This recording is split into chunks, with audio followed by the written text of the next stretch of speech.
Jago gak? Halo pemirsa Generasi Mecin, ketemu lagi dengan saya Patra Gumala. Hari ini saya berada di Holiday Inn Suites and Hotel Jakarta Gajah Mada. Saya mau ngobrol-ngobrol, topiknya agak cukup serius nih dan cukup sensitif. Menangkal paham radikalisme di Indonesia. Wah, seru kan? Ada 3 narasumber saya nanti yang saya bakal ajak ngobrol. Siapa aja? Tungguin aja. Tapi sebelumnya saya juga mau kasih tahu nih, banyak promo dari Holiday Inn and Suites Jakarta Gajah Mada. Yang mau tahun baruan di sini, silahkan. Ada Bohemian Celebration 1,7 one night stay ya. Silahkan tuh nginep di sini mulai dari 1,7 juta. Udah gitu mau night dinner, Bohemian night dinnernya start dari 425.000 tuh sikat, dan Hawaiian barbecue. Jadi kayak di Hawaii gitu. Start dari 325.000 saja. Silakan mau merayakan tahun baru di sini, sok di Holiday Inn Suites Jakarta Gajah Mada. Udah, kayak udah pada datang nih narasumber ini. Oke, saya kesana dulu ya. Ya pemirsa Generasi Mecin, saya sudah bersama 2 narasumber saya hari ini untuk membahas penangkalan paham radikalisme yang belakangan lagi rame banget disebut di media dan sosial media ya. Saya sudah bersama narasumber saya pertama, ada Bapak Mas Duki Baidowi selaku juru bicara Wakil Presiden. Halo. Assalamualaikum Pak. Waalaikumsalam. Salim dulu nih. Gimana Mas? Sehat, baik ya, sehat ya. Sehat. Yeah. Dan juga ada Bapak Suhendra Hadi Kuntono selaku pengamat intelijen. Saya juga mau salim Pak. Yeah. Biar sopan gitu kan nih, senior soalnya nih. Saya mau nanya ke Pak Mas Duki dulu nih Pak. Yeah. Belakangan ada statement dari Kiai Haji Ma'ruf Amin soal paham radikalisme lah, salah satu penangkalannya untuk penyebarannya membuat semacam sertifikasi terhadap penceramah ya, kurang lebih seperti itu Pak Duki ya. Iya betul. Ini boleh dijelasin Pak prosesnya atau cara mendapatkan sertifikasinya itu ujungnya kayak gimana Pak? Gini, ada 2 hal yang mungkin perlu saya jelaskan duduk soalnya terlebih dahulu.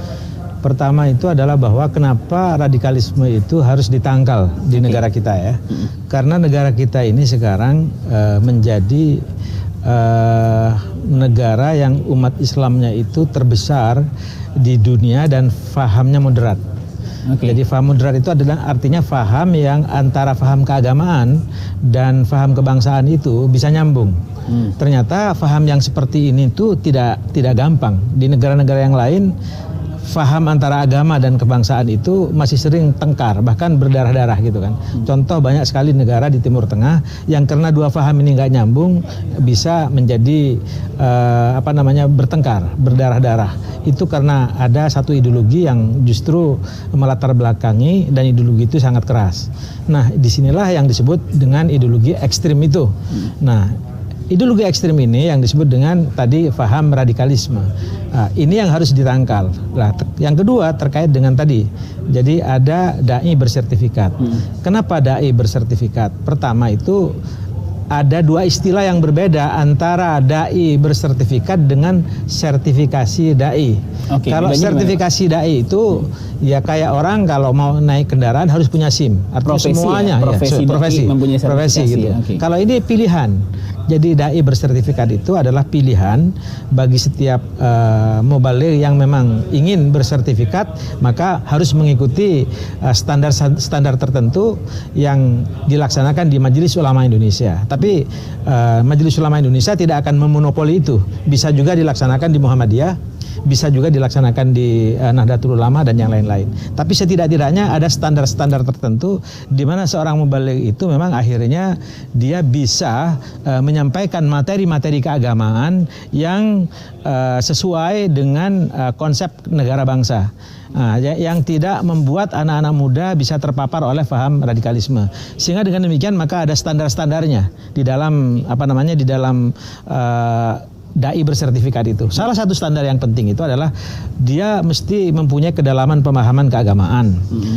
Yang kedua itu adalah bahwa kedalaman faham keagamaan itu harus friendly terhadap konsep kenegaraan kita, konsep negara kesatuan Republik Indonesia, konsep ideologi negara kita, konsep terutama yang terkait karena negara kita itu adalah negara yang majemuk.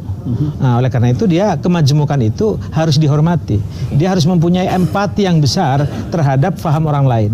Itu saya kira hal-hal yang prinsip-prinsip dasar di dalam bagaimana membangun kriteria itu supaya nanti ketika dia seorang dai itu ketika dia melakukan dakwah dia sudah menebarkan kedamaian, bukan menebarkan kebencian. Dia sudah toleran, tidak intoleran dan seterusnya dan seterusnya. Seperti itu yang dimaksud oleh wakil presiden itu. Dan apabila seorang penceramah tidak mengambil sertifikasi itu, apakah ada larangan untuk berkhotbah? Tidak. Tetapi nanti akan pelan, tapi pasti bahwa justru dai-dai yang bersertifikatlah yang akan diundang oleh misalnya lembaga-lembaga negara. Misalnya masjid-masjid di berbagai tempat di negara ini, di lembaga negara ini, BUMN dan macam-macam itu semuanya akan lebih diutamakan kepada dai-dai yang bersertifikat. Oke, ini apakah termasuk dengan ujungnya pengawasan konten khotbahnya juga, Pak, atau gimana nih? Tidak sampai ke situ. Kita tidak sampai mengawasi konten dan seterusnya, tapi setidak-tidaknya bahwa dai bersertifikat itu dengan kriteria-kriteria dan standar-standar tadi itu sehingga setidak-tidaknya dia sudah mempunyai kedalaman faham keagamaan. Jangan kemudian hanya karena ya faham agama ecek-ecek tampil di TV misalnya kan. Kan tidak seperti itu. Lalu dia punya, berarti harus ada kerjasama dengan media juga mungkin salah satunya.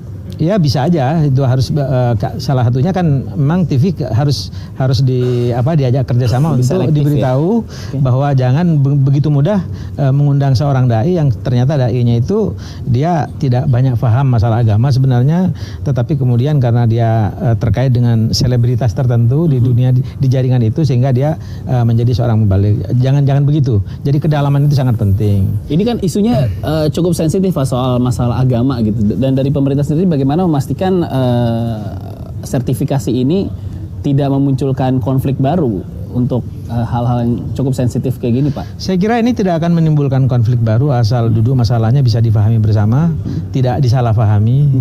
Kecuali kalau memang disalahpahami, terutama dikembangkan di media sosial ya, apalagi eranya sekarang era era post truth ini bisa macam-macam, yang benar bisa salah, yang salah bisa benar, itu lain soal ya. Tapi saya kira tidak, karena memang intinya bahwa kita itu ingin menjaga bersama-sama agar kerukunan itu bisa terpelihara dengan baik. Kita sedang fokus membangun negeri ini supaya menjadi negeri yang maju gitu ya.